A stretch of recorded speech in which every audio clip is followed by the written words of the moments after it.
All right, let's dive right in. Today, we're unpacking a vision of the future that's so big it honestly sounds like something straight out of science fiction. But according to Elon Musk and his team, this isn't just a wild dream, it's an inevitability. We're going to explore how. So, it all kicks off with this pretty wild claim about a single product. And no, it's not a car, it's not a rocket, it's a humanoid robot named Optimus. Musk's whole argument is kind of simple when you think about it. Who wouldn't want their own personal C-3PO, but, way more capable? He's not just seeing a market for millions of these things, he's talking about tens of billions of them. And this is where the numbers just get completely insane. If Tesla eventually gets to a point where they're making 1 billion of these robots a year, Musk speculates it could pull in $30 trillion in annual revenue. To give you some perspective on that, that's more than the entire U.S. economy today. It is a vision on a scale that's almost impossible to wrap your head around. The trillion-dollar robot, from sci-fi to factory floor. So what exactly is this product that could completely reshape the global economy? Let's take a closer look at the vision for this Optimus robot. Okay, so the end goal, the big dream, is a robot for every single person on Earth, plus millions, maybe billions more working in industry. A machine that would be, as Musk puts it, super useful. But, a robot in every home is a long, long way off. So where does a project this massive actually begin? Well, you don't start with a robot that folds your laundry. You start by deploying Optimus for the highest value, most critical needs first. I mean, think about a 24/7 nurse or a helper for someone who's quadriplegic. That's not just useful. That is absolutely life-changing. From there, it would start taking on the jobs that are dangerous, boring, or put human lives at risk. But to build a robot like that, you need a totally new kind of intelligence. The supersonic tsunami.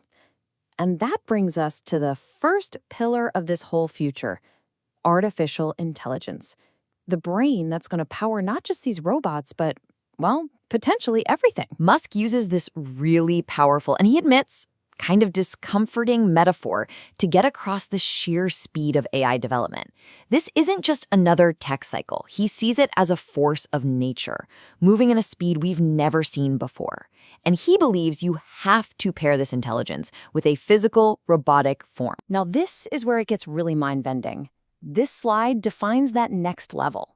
We're not talking about an AI that's just really good at using the information we give it. No.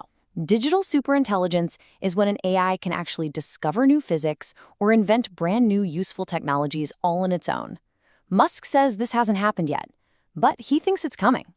And that kind of power is what makes AI so different. And this right here, this just perfectly illustrates the dilemma.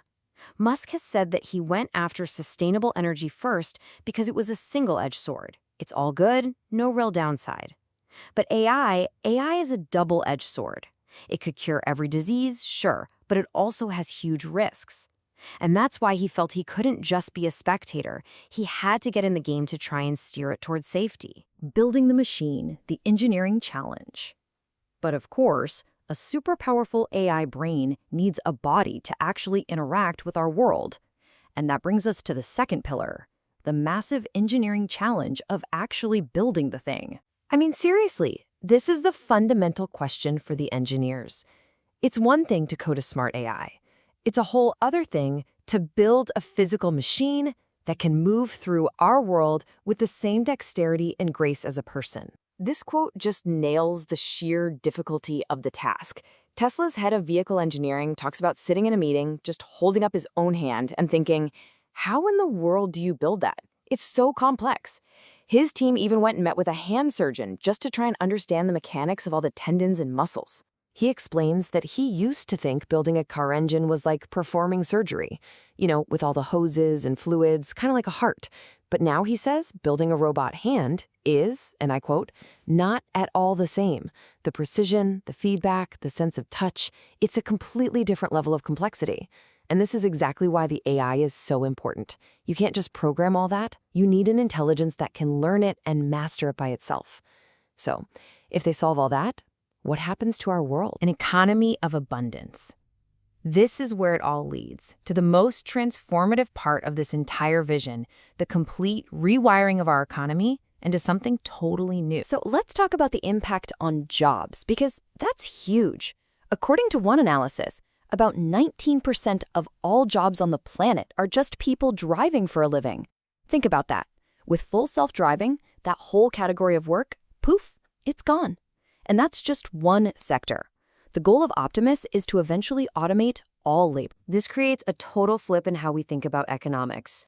Our economy today is built on labor and the fact that there isn't enough of everything to go around. It's based on scarcity.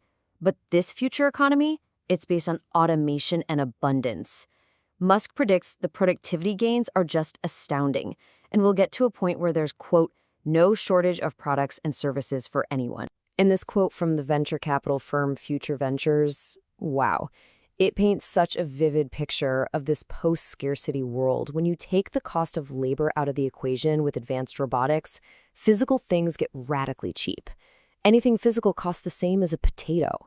The challenge isn't making stuff anymore, it's distributing it.